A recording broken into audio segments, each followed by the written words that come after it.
అనగనగా ఒక పెద్ద అడవి. అందులో చిట్టి అనే కుందేలు ఉండేది. చిట్టి చాలా కష్టజీవి. ఎంతో కాలం కష్టపడి ఒక కొండ కింద అందమైన బోరియాను నిర్మించుకుంది.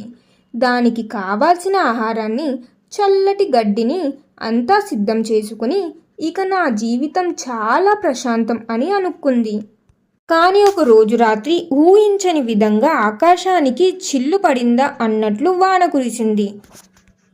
ఊరువాడ ఏకమయ్యేలా వరద వచ్చింది. ఆ ప్రవాహంలో చిట్టి ఎంతో ప్రేమగా కట్టుకున్న ఇల్లు, దాచుకున్న ఆహారం అన్నీ కొట్టుకుపోయాయి. అప్పుడు ప్రాణాలతో బయటపడడమే కష్టమయ్యింది తనకు. మరుసటి రోజు సర్వస్వం కోల్పోయిన చిట్టి ఒక చెట్టు కింద కూర్చొని ఏడుస్తుంది.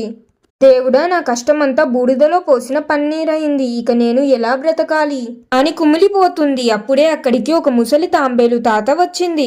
తాంబేలు తాత మెల్లగా చిట్టి దగ్గరకు వచ్చి ఇలా అంది.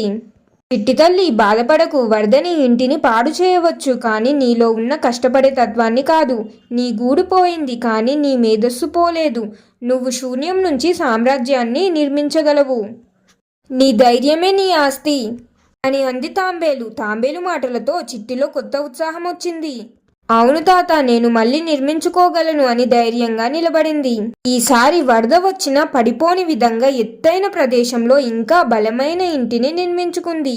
ఓటమి అంటే ఆగిపోవడం కాదు, కొత్తగా మొదలు పెట్టడం అని తెలుసుకుంది చిట్టి కుందేలు.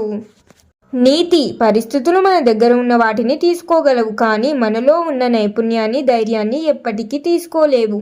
మీరు మొదలుపెట్టిన పని సరిగ్గా జరగకపోయినా, ఆగిపోయినా మళ్ళీ మొదలు పెట్టడానికి ఎప్పుడు భయపడకండి. ప్రయత్నిస్తూనే ఉంటే ఏదో ఒక రోజు మంచి ఫలితం వస్తుంది. మరి మీరేమంటారు ఫ్రెండ్స్? ఈ కథ మీకు నచ్చిందా? ఎలా ఉంది అనేది మీ అభిప్రాయాన్ని కామెంట్స్లో తెలియజేయండి. కథ నచ్చితే లైక్ చేయండి. మీ ఫ్యామిలీ అండ్ ఫ్రెండ్స్ తోటి కూడా షేర్ చేయండి. ఇంకెన్నో మంచి కథల కోసం ఇప్పుడు మన ఛానల్ని సబ్స్క్రైబ్ చేయండి. ఇంకొక మంచి కథతో మళ్ళీ కలుద్దాం. ధన్యవాదాలు.